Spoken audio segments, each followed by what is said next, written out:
Hi, Merch Money. We are live today with Juna Duncan from Detour Shirts. Welcome. Thanks. Thanks for having me. It's such an honor to have you on the show. I've been following you for a long time. I don't know when I guess that's the first question is when did you start Detour Shirts? It feels like it's been a long time.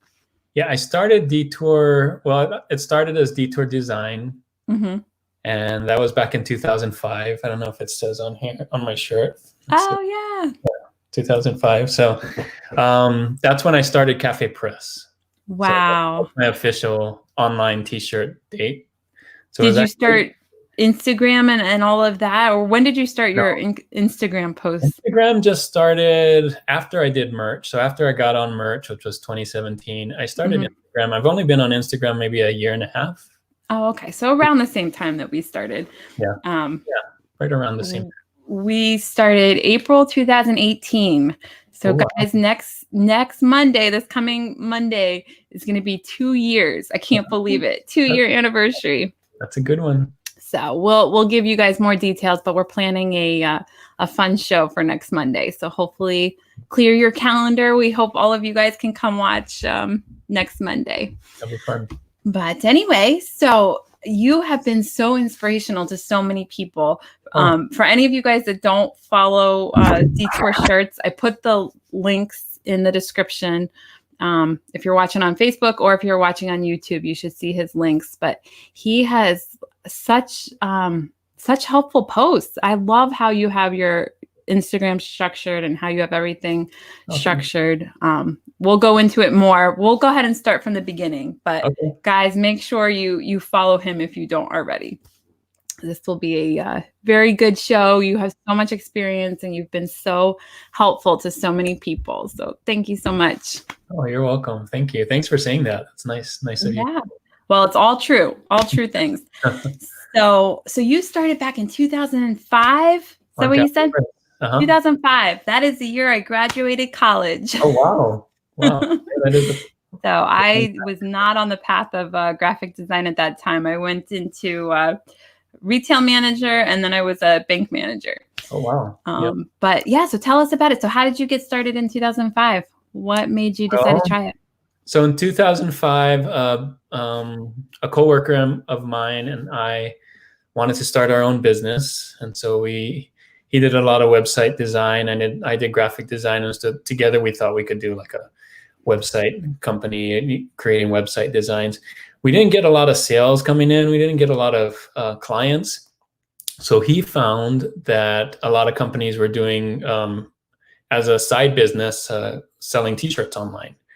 And at the time, there was only a few print-on-demand sites. One was Cafe Press, which was probably the biggest one at the time, still pretty big. And so we just started there and started adding designs on Cafe Press in 2005. And we actually started getting more money through the t-shirts than we did. Well, we had some clients, but we started getting more and more money. And I really loved graphic design. I was the graphic design guy. So I just kept adding more. And as I got more sales, it just pumped me up to add more on there. And so we got pretty far on there and learned. And that first Christmas, it was in May. So that first Christmas after that May, we did really well. And we found out that, I got hooked. Yeah. I was before then too. So yeah. That's amazing. So 2005, when did Cafe Press start? Was that towards the beginning? That was the beginning of Cafe Press. It was probably maybe 4 or 5 years old. Not very old. They were big at that time, and they were having conferences. So I was able to go to like a Cafe Press conference in San Francisco, and they would train everybody, and they'd love all the sellers there and try to get them to do stuff. So it was a good time to be in Cafe Press, actually. So amazing. That is really neat that you have that experience. So you've been able to see all the different platforms as they've grown and as they've come out. Because I know Cafe Press and Dazzle were early, but I'm sure so many other ones came up throughout the time that you've been doing print on demand. Yeah, and it was good that I actually joined Cafe Press because that's how I learned about merch, is from one of the other sellers from Cafe Press. He found out about merch by Amazon, and then he emailed me and you got to see this. You got to do merch by Amazon. This is the next thing. And I'm like, okay, I'll try it. And then I got hooked there too. So Yeah, absolutely. good work for sure. Merch.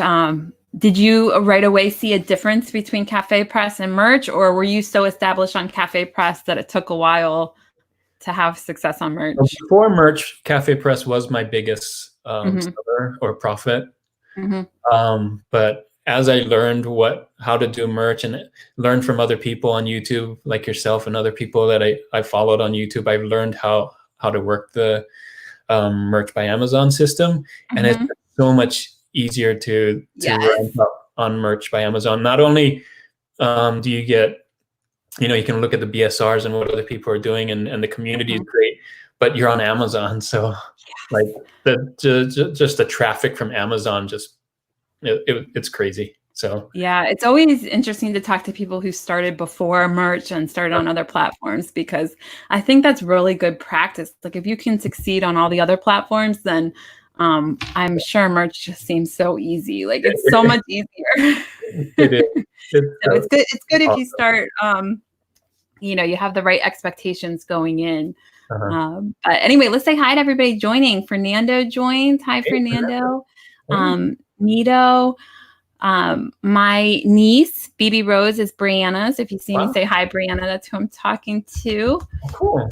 Teresa. Thank you guys all for being here. And feel free to ask questions in the chat. Juna, I never know to say Detour Shirt. I know you as Detour Shirts, so I have to practice saying Juna. But he's very experienced with print on demand, graphic design, everything. So this is the best person to ask questions. If you have any questions, definitely put them in the chat. And Christine's here. Hi, Christine.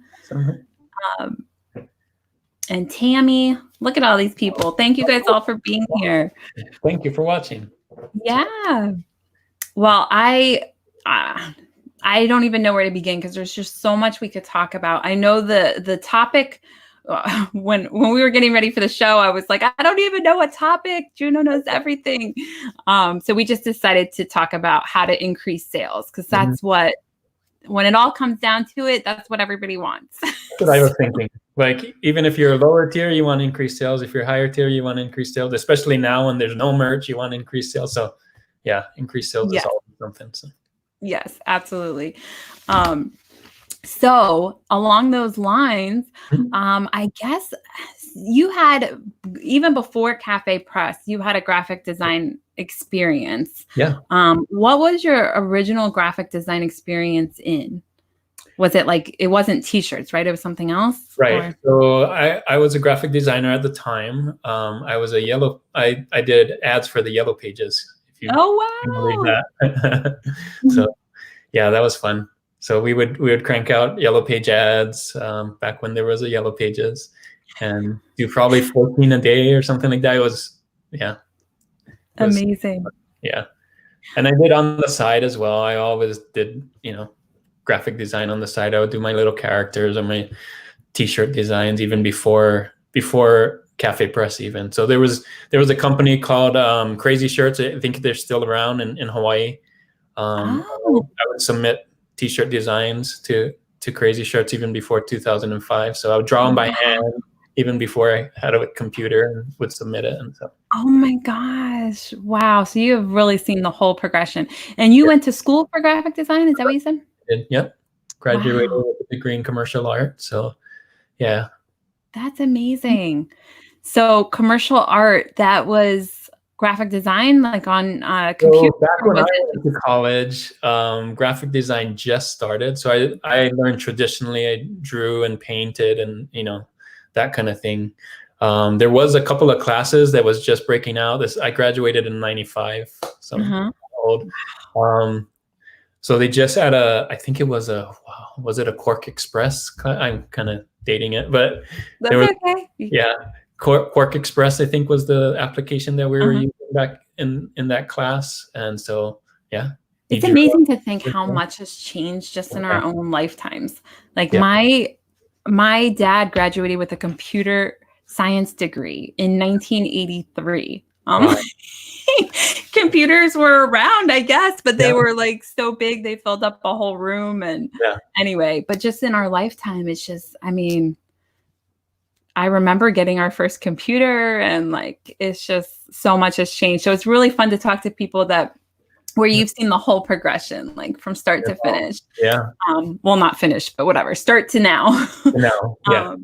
So did you just right away love computers and graphic design, or were you more hesitant and wanted to do like actual drawing with paints? And it was a learning curve for sure. You know, learning, like everyone that started, you have to learn that pen tool in Adobe Illustrator or Affinity Designer or whatever you're using. You have to kind of know how to click and drag, but once I got it, it's easy. It took a little while, but I love it. I love that you can make it look just really clean, right? And the colors are clean, and like when you draw, you kind of have that sketchy look, which is good sometimes if you want that. But on the computer, you have more you got control a lot with graphic design. You can do more things with it, probably. For sure. Well, it's just different. It's just different.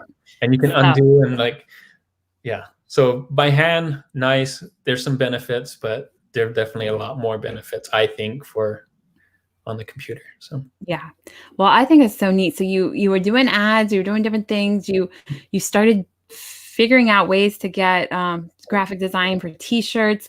How did you go about it? Like, did you do research in what people were looking for with t-shirts, or were you more just whatever you thought of, or how did you start? So back in the Cafe Press days, the early days of 2005, I would just put anything I wanted, right? It's not the best thing to do, but that's what, like, I like it, so I'm going to put it up, see if other people like it. I think some people still do that.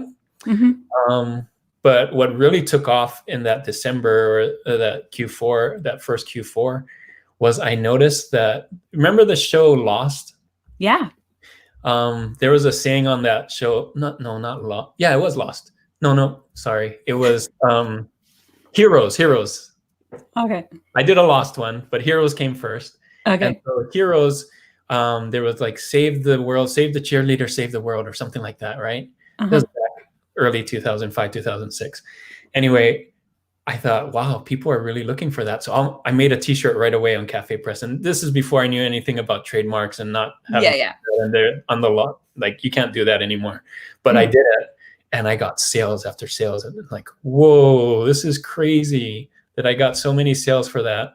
And so then I learned, like, wow, I guess I got to do things that people are looking for, that people are wanting to buy, instead of the things that I think are. So that's when I learned that, research really counts. You really have to do the things that people are looking for, and that will bring you your, like, traffic. Like, if you're not paying for traffic and you want organic traffic, to, have the right keywords, do the right things that people are looking for, and then the people will find you because they're looking for it. So. Right. And that leads perfectly into Steve's question. He had a question. Can you tell about your main marketing strategies? So maybe just explain a little bit about, like, what you just said. Like, that's how you first started realizing this is important to look and see what people are looking for. But how has it evolved over time? And do you do paid advertising at all? Like, I do some paid advertising. When merch was up and we were selling on Amazon, I used Amazon advertising, or AMS, some people like to call it AMS. And I another thing I like to do, and I show on my Instagram, is Amazon's really good about showing which products sell well. It's called the BSR, or bestseller rank numbers. Every product on Amazon has a bestseller rank. The lower the bestseller rank number, the better it's selling. So you can use that to your advantage and see what types of shirts are selling well, what types of phrases, what types of topics. You'll see, so for example, Mother's Day is coming up. You'll see a lot of Mother's Day shirts, their BSRs or their numbers will start dropping, right? Because more people are buying that.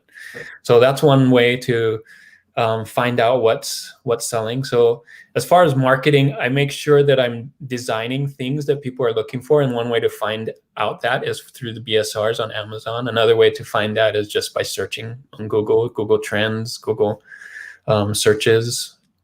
So I love. Oh, go ahead. I was just going to say, I love how you take different trends and you do posts about them in Instagram. So guys, definitely look at his Instagram because he talks about things like that. Like what is trending, you dig into it. I try to help out. So every Tuesday on my Instagram post, I do Trending Tuesday. And I try to look for something that's trending, but it's not so saturated. So there's lots of things that are trending, right? Thursday is trending, but it might be so saturated that if you say Happy Mother's Day, you may not even rank on page 1, 2, 3. You're so far down, people aren't going to see you, right? So one idea is to find things that are trending, but are also not so saturated. So maybe only have I know this sounds crazy, but only have 200-300 ideas. Yeah. Seems like a lot, but in Amazon terms, it's not a lot. That's still real low. Yeah, that's still pretty low. And on Amazon Mother's Day shirts, there's 10,000 shirts, right? I mean, when it's up and there's merch shirts out there. So yeah, that's what I do. I try to help those. I think following trends is really good for, in the beginning, you probably want to do that because if you design for trends, you're getting that traffic, right? That traffic on Amazon because people are looking for it. You know what to design. A lot of people, like when they first start out, like, I don't know what to design. What should I design? Well, design for trends if you don't know what to design because people are looking for it. So, it's not a long-term strategy. You might want to do something else as you get higher and higher in the tier. But I think in the beginning, if you don't know what to do and need some ideas and want some free traffic, trends are great. The bad thing about trends is they'll eventually go down, right? Like you're gonna do a trend and you'll get sales, and once the trend's over, then you may not get sales. So it's not a long-term strategy, but if you want some quick sales at the beginning and you want to get up in those tiers, then it's great. Yep. And I think also if you're looking at trends, just be sure that you know what it's about because sometimes it's trademarked or copywritten or something like that. Yeah. I forgot to mention that. So not all don't follow all trends. You need to check your trademarks because you make a trend. If you make a T-shirt for trend that's trademarked, Amazon will pull you down, and there goes your shop. So you don't want that. So very good. Thank you. And sometimes it won't show up because it's it's like on tests, it might not be a trademarked word necessarily, but if it's something that's based on a TV show or a movie or music, something like that, you could still end up getting in trouble. So just be sure you know what it is. Cause I've noticed that sometimes when I look at trending stuff, I'm like, I don't even know what that particular thing is. And then when I dig into it, I'm like, oh, it's a TV show I don't follow or whatever it is. So just be careful. First of all, don't copy. And second of all, don't just blindly make stuff just because it's trending. Make sure you know what it's about. Absolutely. Yeah. I'm glad you mentioned that because it's not just about the numbers. You got to be safe out there too. You don't want you to hold and do other people's work. So more people have joined. Thank you so much, Patty and Steve, and Christina's in the chat. So guys, Christina wasn't feeling well. That's why she couldn't be here, but she is in the chat. So say hello. And then Kinson's here. So lots of great people. Exciting.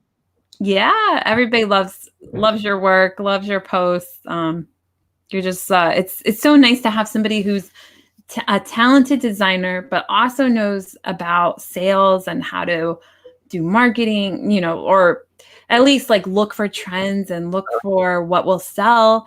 And is also willing to help the community and share the information. You kind of have the trifecta that's very rare. So thank you. Oh, you're welcome. Thanks. Anytime. Yeah, I'd love to help. Yeah. So, all right. So we kind of covered a little bit about how you do marketing, but do you tell us a little bit about, you said you did AMS. Do you do anything else? Do you do Pinterest or? As far as marketing goes, no, I just try to make some really good designs that people want to buy.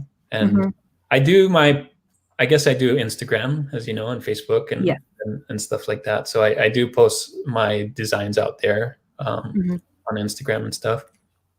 I still, as far as those things that you're talking about, marketing is probably my weakest thing. I'm still learning how to do some of those things. I tried some Facebook ads, still need to learn there. So there's lots and lots to learn. I mean, traffic is a big one that I need to learn more about, but that's not the only thing to drive more sales. So.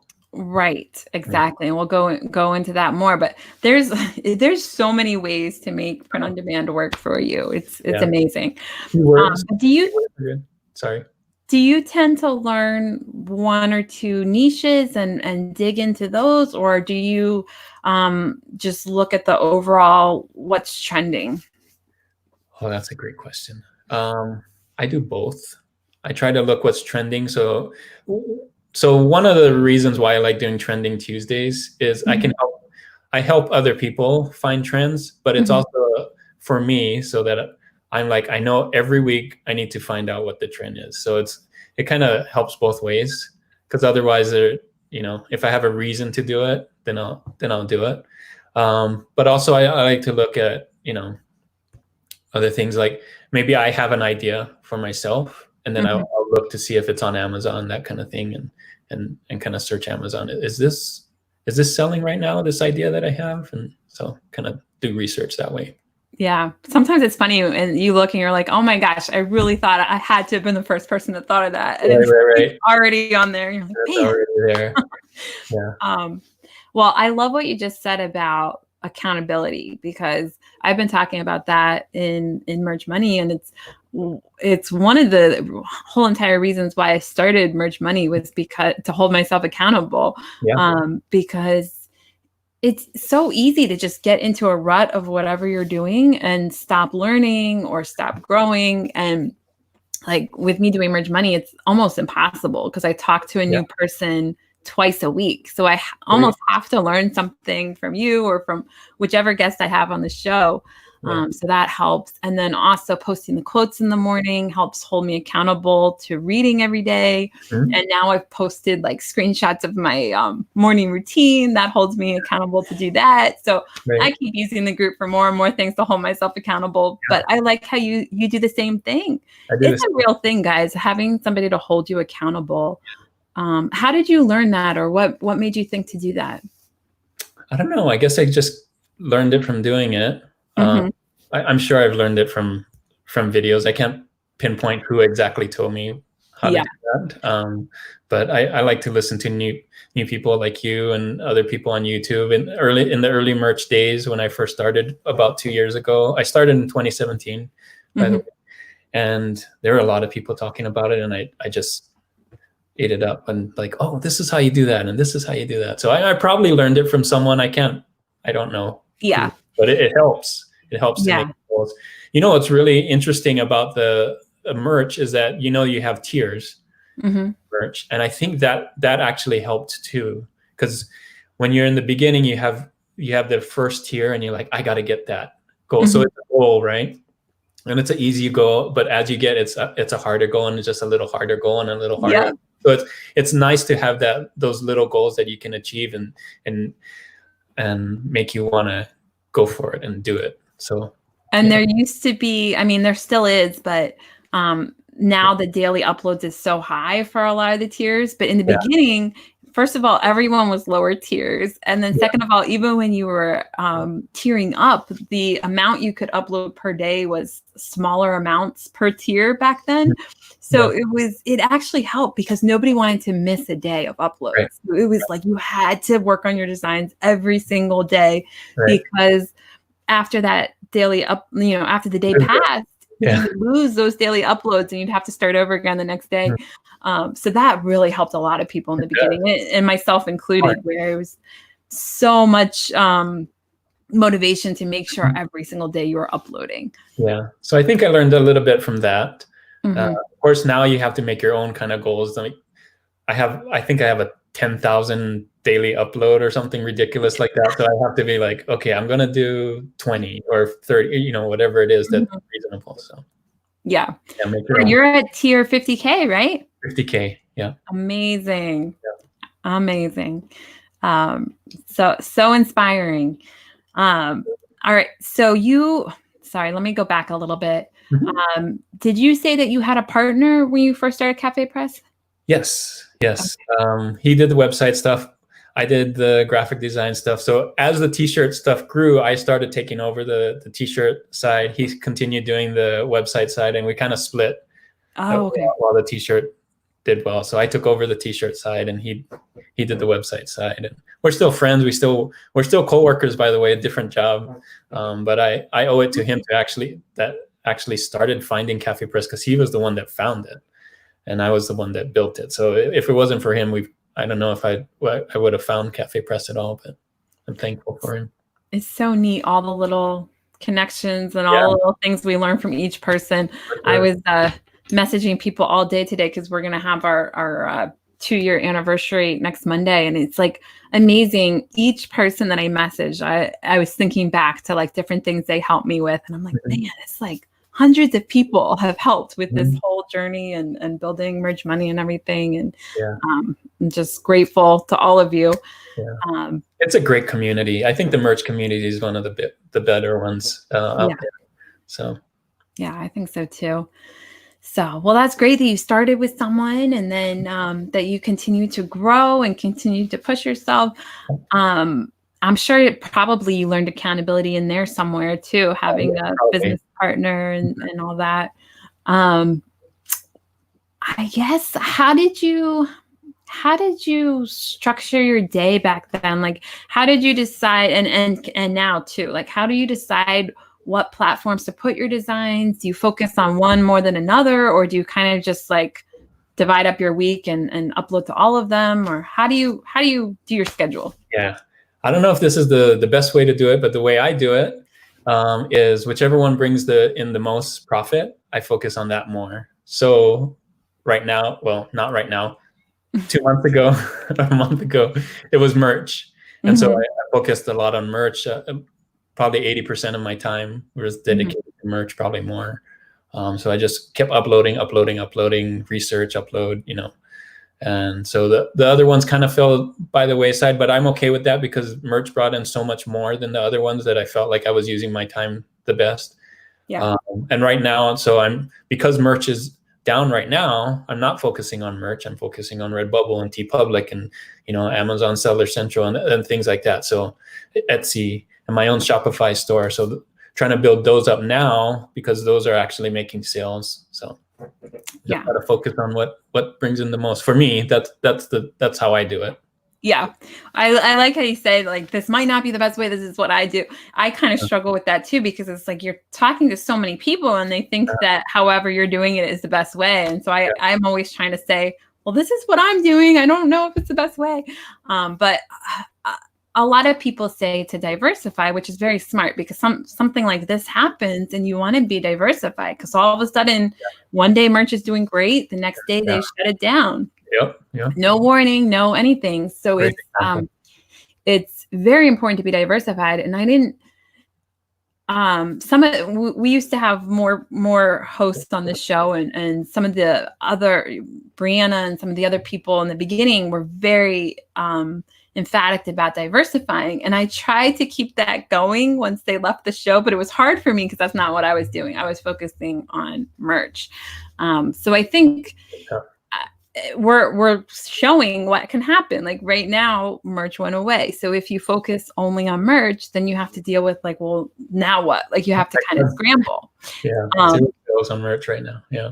Yeah, but I think it's a good lesson for all of us. And I don't know if I would have really changed it, because I was, my idea was I want to develop multiple streams of income. I agree with everyone that diversification is great, but I wanted to focus on what was working, which was merch. And so I was focusing on that, but I did set a limit for myself. So for myself, it was hitting 10K. I was like, when I hit 10K tier, I'm going to start working on the next stream, because I didn't want to put all my eggs in one basket and just focus on merch forever. Right. But I didn't want to stop before I hit 10K. So that was just the way I handled it. So I started focusing on KDP this year. So I was already not really doing anything with merch when this whole thing happened. I had already started doing KDP since January. But I'll always bring this up again at some point, once this whole thing's over. Anytime I talk about diversification, it really is important because you never know what's going to happen. I mean, platforms go away or they get sold to other companies and it changes, or, so much can happen. So it is important to diversify eventually, like however you want to do it. But yeah. And I mean, this happened, but merch at any time could shut down too. Like exactly. It's merch, right? I mean, it's Amazon, right? They can be like, oh, merch isn't worth it for us. And so that's why I'm trying to be careful about saying we don't know when it's going to open again. I mean, we are assuming it will open once this whole thing goes away. But first of all, we don't know how long that's going to be, how long the coronavirus thing's going to be around. And we don't know. Amazon could just decide, you know what? Our business is selling toilet paper now. Like we're not dealing with print on demand. So we just don't know. Yeah. But anyway, hopefully they'll come back. I'm glad I had the other ones to fall back on and do. I already had the Redbubble and TeePublic and Cafe Press and Zazzle. So yeah. So tell us a little bit about some of those other platforms and what people can do right now. Like, let's just say people were mostly focused on merch by Amazon and then it went away and now they're kind of discouraged. What would be some advice for them? Like, which platform should they focus on first? I'm seeing a lot of sales on Redbubble and I'm seeing some sales on TeePublic. I probably should see more sales on Etsy, but I actually closed it down and now I opened it back up after this happened. So I'm seeing little sales in there. I'm excited about, like I said, I keep watching new people on YouTube, and I watched this guy named Ryan, and he said to start Amazon Seller Central with Printful, Amazon Central Printful integration. So I'm signed up for that. You can, as you know how Printful works, you can have all your stuff on there and then sell it on Amazon. So I'm excited to see how that works. So, nice. Yeah. So exciting. I did that right when I first started because I had been on Seller Central before and then I switched over to merch. So at first I tried it on Seller Central and then I don't know, I guess I just was so focused on merch. I just didn't upload anymore to Seller Central, but I keep us updated on how that goes because I will. I'm sure, that's a amazing opportunity right now. Yeah, I just signed up and I have to do my GTIN exemption or something like that. Yes. And then once that goes through, then I think I'll be okay to upload. I heard you can't upload so many at once, right? They kind of limit you there too, or you don't want, I don't know. We'll see. I don't want to put all 30,000 products onto. Yeah, I don't know. That's a very good question. I don't remember that being a problem, but I'd have to look. Okay. When I did it, it was 2018, probably like the very beginning of 2018. And I only uploaded a couple to Seller Central, and then I just focused on merch. I didn't really pursue it. It's a good time to try new things. So, yeah. And again, focus on what's working. So if that's working, then I'm going to probably push a lot more on that one than Redbubble. Or if Redbubble's working, I'm going to push a lot more on Redbubble. So we'll see. It's going to take a little while to figure out what's working the best now. Right now, it's Redbubble for me, but it could be the Seller Central later, right? Do you do KDP at all? I don't. I signed up for KDP, but I haven't put anything up there. So you should try that one. That one's right here. Yeah. A lot of good organic right now? Yeah, I mean, my KDP account's not like nearly as built up as my merch account, so it's still a little hard for me to tell. But yes, I think that KDP is right up there with merch, where both of them have a lot of organic traffic. That's awesome. Yeah. Another one. There's still lots, even with merch down, there's still lots to do. So I know that's the thing. There's so many. So that's why I was excited. Well, I was excited to have you on this show regardless, but I'm happy that it's now because it's reinvigorating people to don't just give up on print on demand. Merch is just one aspect of it. Yeah. So much out there. There's so many. Like if you do a search on Amazon, on Google for print on demand sites, you'll get a long list of places, right? So. Yeah, there's over 50 places. I mean, it's so much. And if you include Printful into that, then you could sell on eBay, you could sell on Amazon Seller Central, you could sell on Wish. Store, Etsy, so many, and Shopify. Do you have a Shopify store? I do have a Shopify store. I just started this year, so not getting a lot of traffic. But what's really cool about Shopify is that on Instagram, you can have a shop on Instagram if Instagram allows you to do that. I think only some profiles get it, but mine has it, and so you can click on the Instagram post, and it will take you to my Shopify store. So that's really nice. Awesome. Yeah. So it's just unlimited. And are you starting to build up a customer base? Like, do you have an email list or anything like that? I do. Just slow right now. I just started it at the beginning of the year, maybe February or something like that. And so, very small list right now, but I'm hoping it will grow. Yeah. Nice. Yeah, it's amazing. And so I guess you haven't really done Facebook ads or building a Facebook. Well, see, when I first started the Shopify, I did a couple of Facebook ads, and I got a sale from it. But what I've been hearing is Facebook ads are great, but you got to try it and learn. And so it takes a while to figure out what actually works on Facebook for you and your shop. So I'm in the learning phase for that. Yes. Yeah. Facebook is so powerful because there's so much information there. Like if you know who your target customer is, then Facebook, you can help find that. Like you can see all the people in this city that like this thing that, whoever your target customer is, Facebook's good about being able to find that customer. And if you have an email list, they can find like a lookalike audience, and there's just so much you can do with it. Yeah. I haven't, I've dug into it a little bit, but I that's on my list of things that I need to learn because I know how powerful that one is. Mm-hmm. Oh, Daniel's in the chat. Hi, Daniel. Hey. And Christina's asking all these questions. All right. So many questions. All right. So many questions. Let's see. Does Juna use any tools to help with BSR research, or does he search on Amazon directly and use a Chrome extension to see BSR? I do. I use a Chrome extension to see the BSRs. It's DS Amazon Quick View. I think there's another one out there called Productor or Productive or something like that. That works too. Productor, yeah. Productor, thank you. that one works as well. So that's what I use. Merchant Former is great too if you have that. But usually I just go in and look at the BSRs with the DS Amazon Quick View, pull up Amazon, just right on Amazon, and look at it that way and search. I like to use a combo of autocomplete as well. So if I'm typing in the search results and Amazon autocompletes it, it tells me that people are searching for that topic, right? Because Amazon is putting that in the autocomplete. And then I use search results, as we talked about before. If the search results are really high, that means it's saturated for that topic that I searched in. But if the search results are kind of low, 200, 300, 400, which sounds big, but it's low for Amazon, and that's a unsaturated or very low competition niche or topic or whatever you're searching for. So, And one thing to point out with BSR is over time, those numbers are going to change because BSR is based on the total category. So of all T-shirts or whatever the category is, clothing, they take the total amount of products in that category and then how well this one's selling. Within that, And it can change day by day. Like next week, maybe that BSR is really high, and the week after that it's low. So you have to constantly check.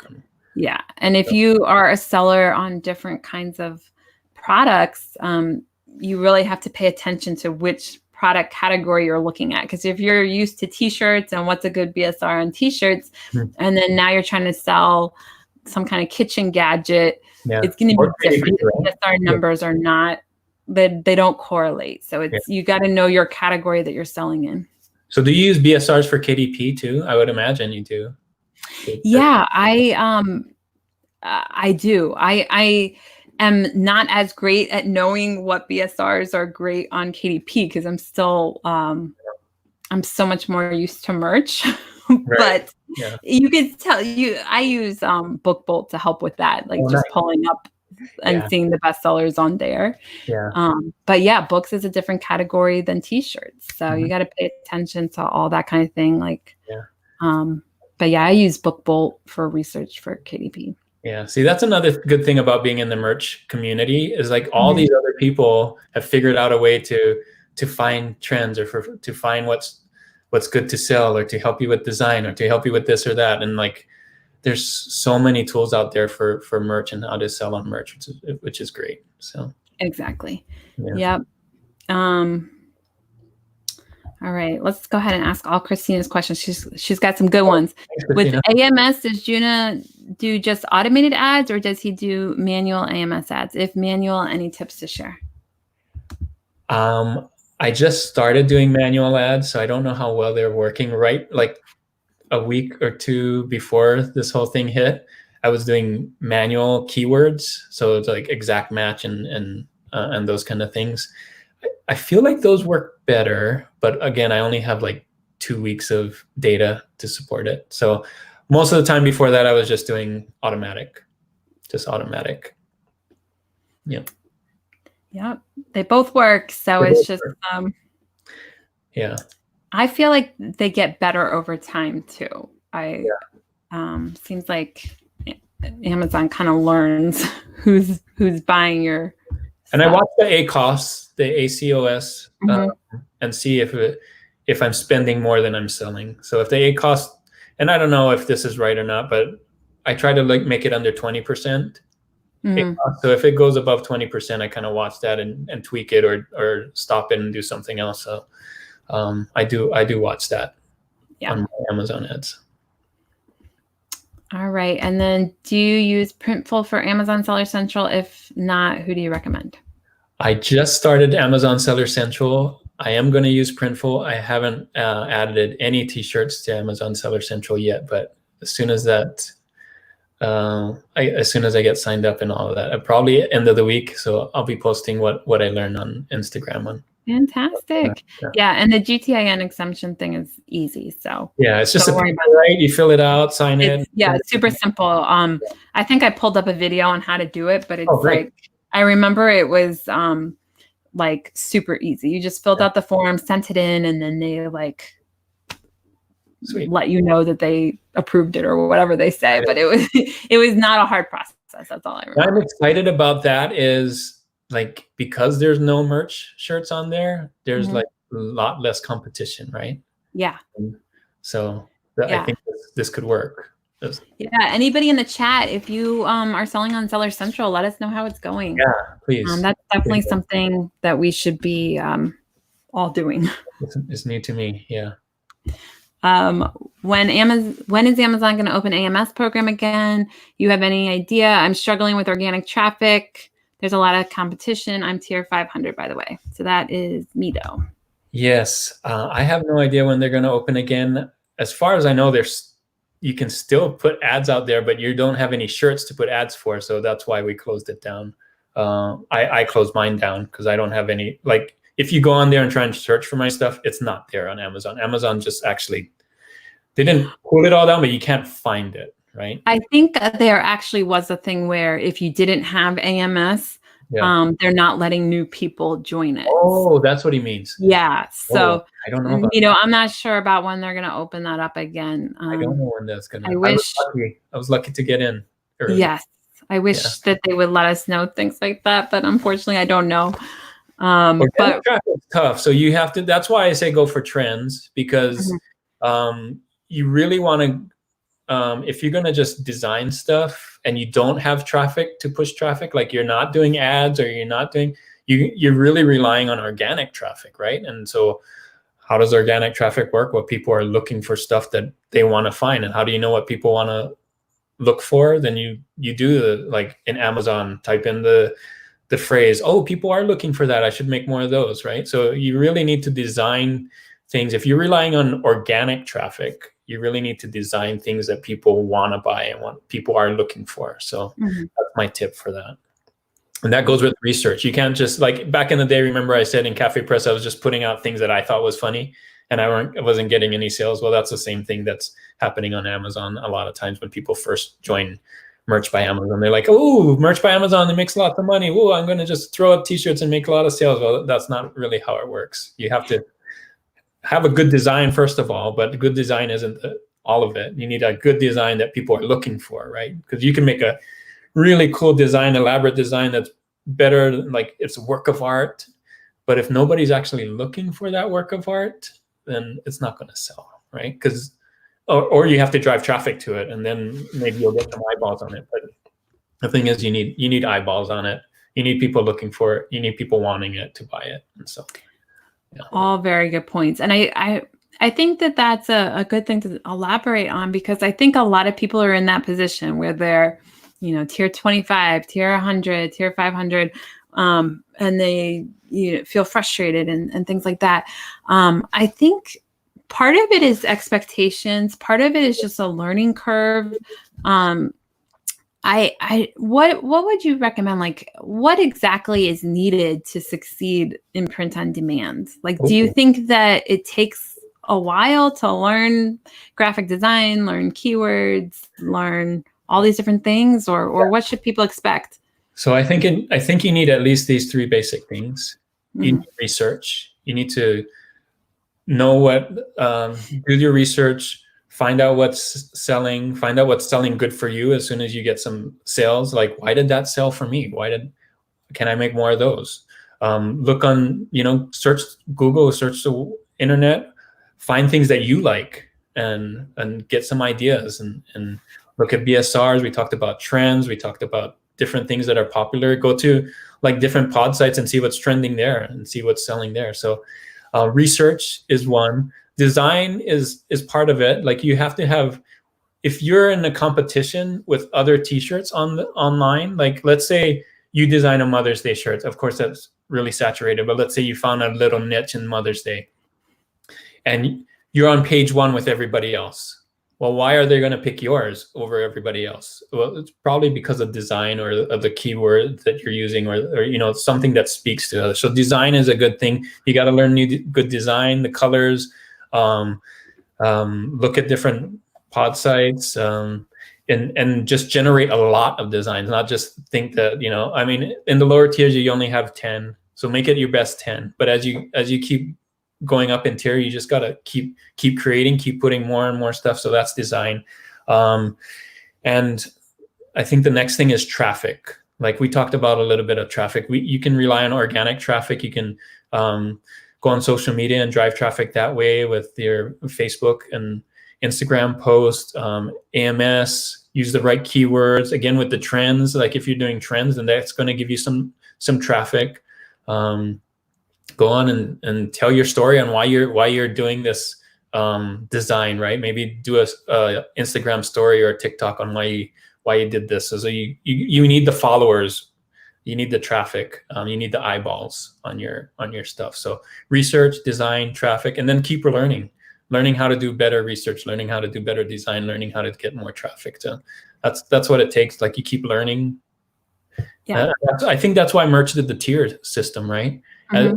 In the beginning, you got 10. You got to put in your first 10, your best 10, and you learn which one of those 10 sold, and then why did that sell, and then learn from that. So such great points, and I think it's just a matter of people just don't know what it really takes. Because I know I was like that with FBA. So before I did Merch, I sold FBA through Seller Central. So I would go to stores, buy something, ship it to Amazon.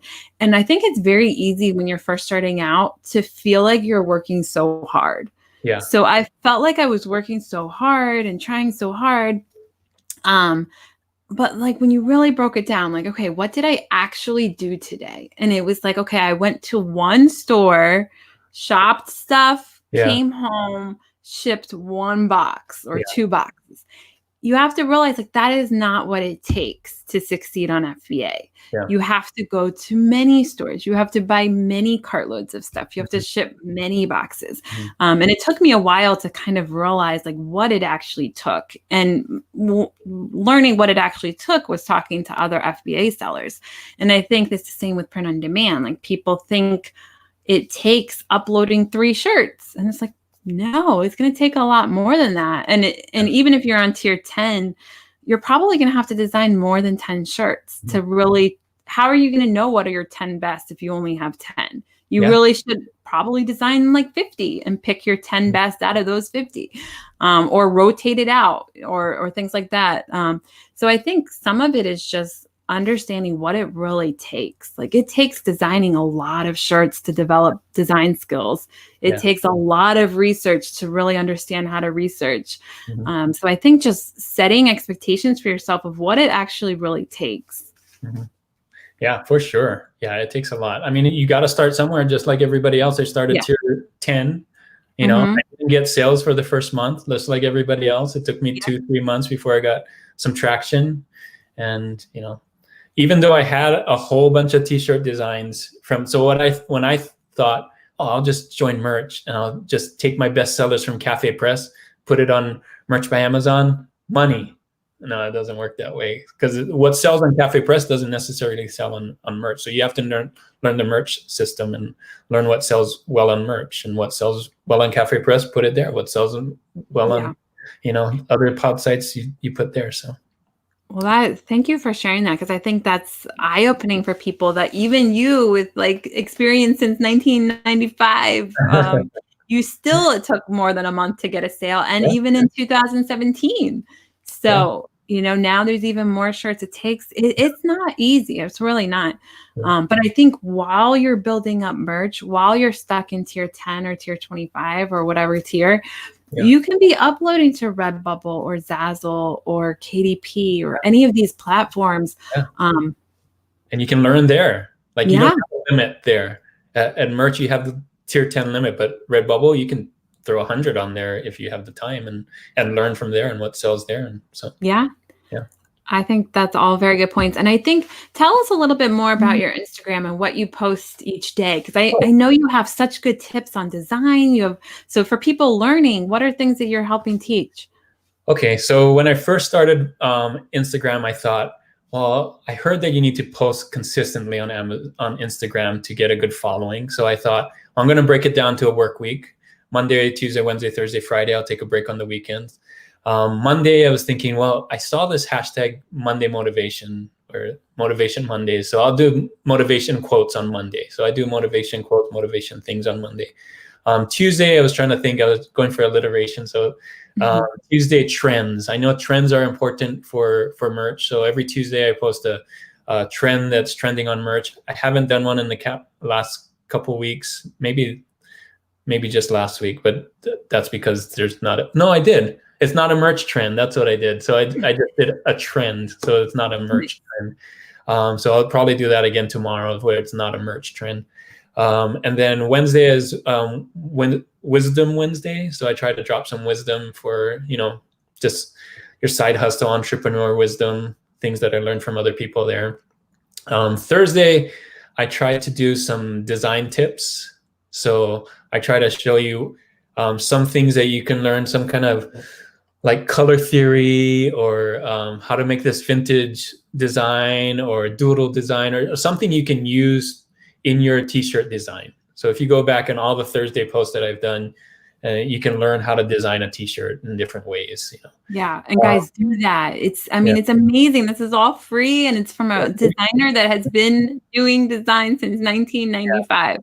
And you can go back. So I would just recommend new people just literally look at each Instagram post and try. Like, you explain like step by step how to design something, and they could just follow along, and you can learn so much from that. Yeah, it's pretty much a free class in design. I mean, they're little small itty bitty classes, but which is amazing. There's a lot of them. Guys, just decide to literally learn something from Juno every day. Like, it's there. It is. Yeah. So, and then Friday is Friday fonts. So I don't want to forget that one. So I try to find a good font. There's so many fonts out there. I usually use my fonts, but there's other places where you can buy fonts. And so I try to post a font that's good for t-shirts. So not just any font, you know, usually something bold or cursive, like that you can see on a t-shirt. I'm not using just, you know, straight Helvetica or whatever, which is fine if you want to use Helvetica, but or Comic Pen. You're just giving it away. Guys, he's making it too easy for us, telling us the fonts, how to do the designs, what the trends are. And another thing, which I don't know if I should have have done this, but it's too late now that I'm doing it. I show my designs too. And a lot of merch people are afraid to show their designs because they're like, oh, they're gonna steal my designs, which does happen. Like if you Google search my designs, there's a lot of my designs that have been stolen. But I just want to show people like, look, this is what you can do. This is what I'm doing. I'm not showing all my designs. I have 30,000 of them, so I don't feel too bad. But I show some of my designs, and you can see right there what's doing, how's it doing. So yeah. I think it's amazing what you're doing, and I'm so grateful for people like you that are, well, I say people like you, you're like one of a kind. There's not a lot of people like you, but thank you for everything that you're doing for everybody. It's been great. It's a good platform for followers. They've been great. All of my followers have been great. Almost 10,000 now, so it's been really nice. And it should be way more than that, guys. If you're watching this, seriously, you need to make sure you're following him. Yeah. 10,000 is going to be nice because I think at 10,000 you get the swipe up in the stories. So it's nice. Yeah, that'll be great. Oh gosh, Instagram. We are so behind on Instagram. I'm sure almost everybody watching doesn't follow us there because I don't know why. I just love the Facebook group. So it's hard for me to branch out and do Instagram and Twitter and all these different things. Yeah, I knew it was going to be hard for me on Instagram, which is why I did the way I did it and structured that Monday will be this, Tuesday will be this. So every day or the day before, I'm like, I got to do my Tuesday post tonight, that kind of thing. So nice. Well, fantastic. It is almost 9:00. So really? Wow. More questions. It's so fast, right? Yeah. Everybody always is like, oh, Helen, I don't know if I'm able to do a whole hour. And I'm like, I'm going to try to keep it to an hour, but no guarantees. I know. So we'll just go real quick. Christina had a couple questions about best way to do research for Redbubble or TeePublic or some of these other sites. Yeah. So not as great as the BSR thing that we talked about in merch, but almost every pod site will tell you what their best sellers are and what's trending, almost every one of them. And they're not really up to date, not as up to date as, like, we're spoiled with merch. At least I feel like I'm spoiled with merch because BSRs like change and you can know right away what's trending like right now. Mm-hmm. But yeah, I mean, that's probably the best way you could do it for Redbubble and TeePublic and others like that. Just go on there, look at t-shirts. There's usually like a drop down or something, sort by, trending or sort by bestsellers. So there's that. Yep. Quick there tip. You go. Perfect. And then what did we miss? I feel like we have barely scratched the surface, but is there one thing that you really wanted to be able to tell people? Got my notes here. So we talked about research and design and traffic and keep learning. I feel like, I know this sounds really simple, but just do more. Just keep creating, keep doing more things. More designs bring more traffic, right? More designs bring more sales. More products bring more sales. More pod shops do as much as you can. Like, just keep creating. That's how you get 30,000 products on there. You just do a little bit at a time, dude. Yeah. 10 today, do 20 tomorrow. Then make your own goals too. Like, I make my own goals to, like, today I'm going to do this, right? If you start each day with saying, these are the top 3 things I'm going to do today, and I'm not going to go to bed until I do these.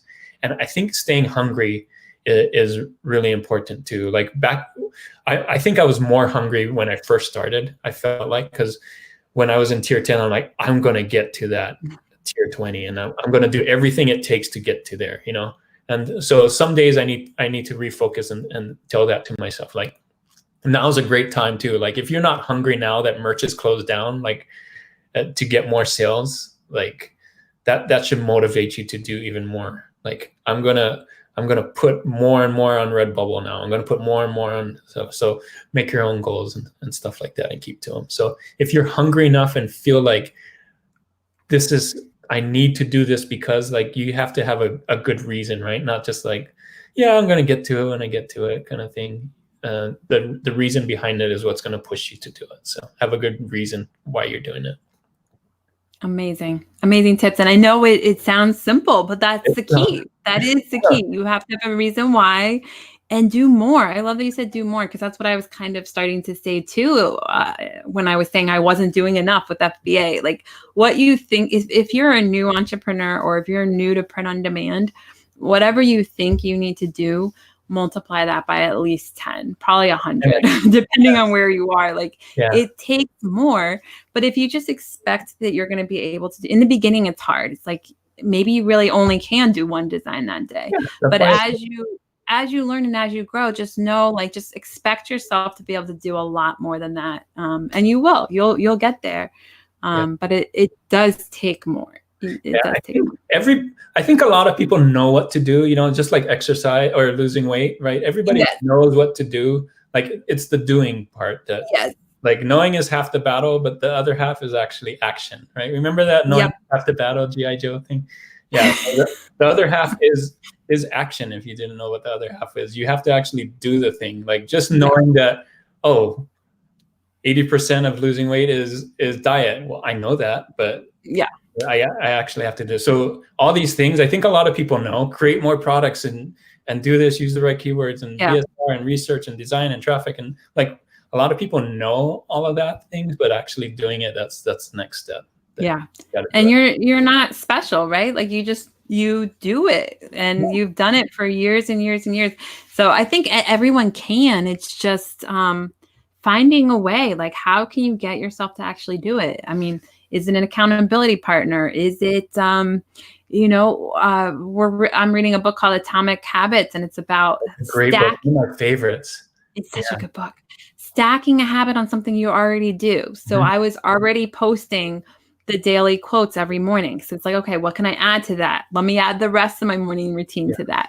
You guys can do the same thing. I always post those quotes every morning. Juna posts his Instagram things every day. So you could latch onto one of those and be like, okay, every time I see Juna's post, I'm going to do XYZ. Just find these things where every time you see this, you do this. And just, get yourself, if Juna can do it, you can do it. It's just going to take work. You're going to have to do what Juna does. It still takes work. It takes work. I brought that up because that is, sometimes that motivates me, right? Like, when I get a sale, I'm going to do this, or when I get this, I do this. Like, those little tricks, they really help. So when I get up in the morning, I'm going to check Amazon, and if there's a sale, I'm going to do that, or I'm going to post this. Like, there's so many things you can do. Like, I'm glad you brought that up. That's fantastic. It's a great one. Perfect. Well, I'm so happy we got to connect and that I got to talk to you. I am a huge fan, and I just hope you keep doing everything you're doing, because you're helping so many people. Yeah, anytime. There's a Facebook. I have a little Facebook group as well, so try to help out there. But it's hard to do all the things. But even with I still have a 9-to-5 job, so I still only do this on the side, guys. So you can too. Like, I do it in the morning before I go to work, and then after work, I do it until I go to bed. So amazing. Well, you are amazing. Thank you very much. And anytime you want to come back on the show, you just let me know. We barely covered what I wanted to ask you, so we would love to have you back on sometime. Yeah. Well, this is going to be on YouTube, right? Yes. So any of you that are watching now live or later, put your questions in the comments. I'll check the comments, and I'll ask if you have any questions. I'll try to answer. So. Perfect. Well, thank you so much. And thank you everyone for watching. And we will see you all on Thursday. All right. All right. Bye, Juna. Thank you so much. You're welcome. Anytime.